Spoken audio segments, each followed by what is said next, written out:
Hi everyone and welcome back to Addicts Like Us Makes Food. For episode 2 on how to ferment, I want to show you one of my all-time favorite, which is a sour pickle. This one is a fully fermented pickle that takes about 4 days, but the prep time is extremely short, so let's get right into it.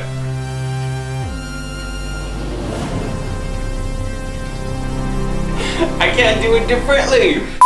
So here's what we're gonna need for our sour pickles. We have a wet jar, a measuring cup, a teaspoon, some kosher salt, some filtered water, about 1 pound of Persian cucumbers. I'm gonna make a kosher dill pickle, so style of the New York Jewish deli. So I'm gonna use some fresh dill, some garlic, some coriander, and some chili flakes. First step into making our sour pickles, I have washed my jars and cleaned all my produce. And I'm gonna do the aromatics right at the bottom first.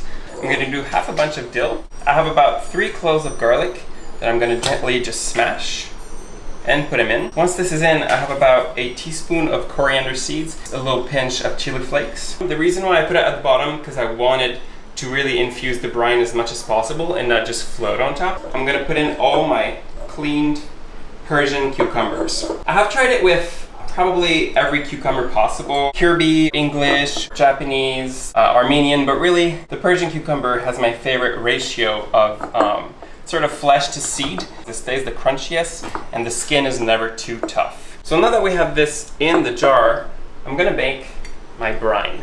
So in any vessel that you have, I'm gonna do about, let's do 6 cups of filtered water. So for every cup of water, I'm gonna do a teaspoon of kosher salt. 6.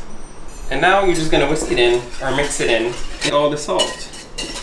So now that we have this, I just wanna make sure to cover my cucumbers with the brine. If you were to have any bits of the cucumber that are sticking out of the brine, they might turn mushy. Nobody likes a mushy pickle. All right, so now that I have all my cucumbers submerged in the brine in my wet jar, this jar is ideal because it keeps the cucumber tightly submerged. But if you were to have a jar that is not shaped like this, you could use a little baggie, fill it up with water, and just basically use it as a weight to keep your cucumbers submerged. But just before closing them, I want to talk to you about a little trick that I learned when I staged at Bar Tartine in San Francisco, which RIP was a really exceptional restaurant.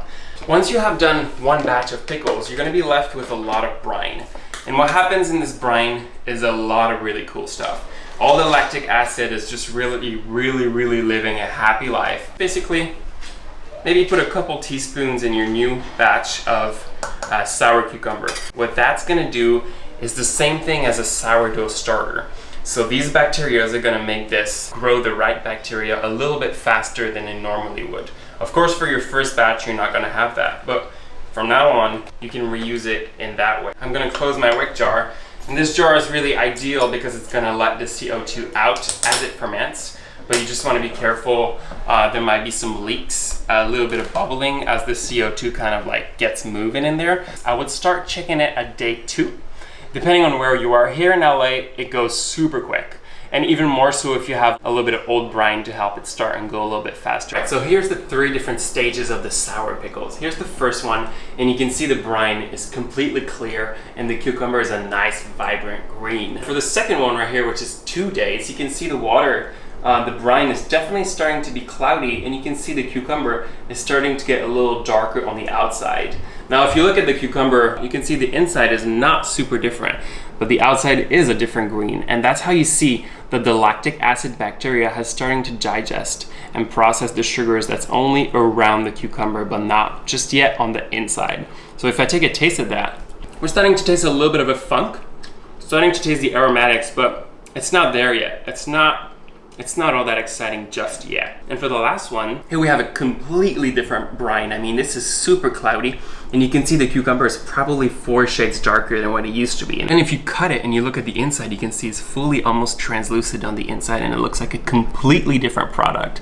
I mean, now here you can see that the lactic acid bacteria has like processed and digested like all the sugar that's in the cucumber and turned it into full on like sourness.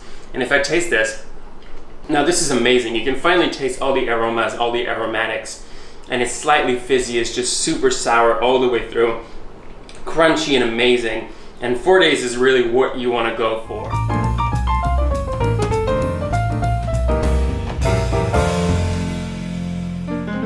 If you guys like getting pro chef tips on how to make restaurant quality food at home, please like this video and subscribe to my YouTube channel. I'll be posting weekly. So until next week, keep tickling those taste buds. Tickling those taste buds.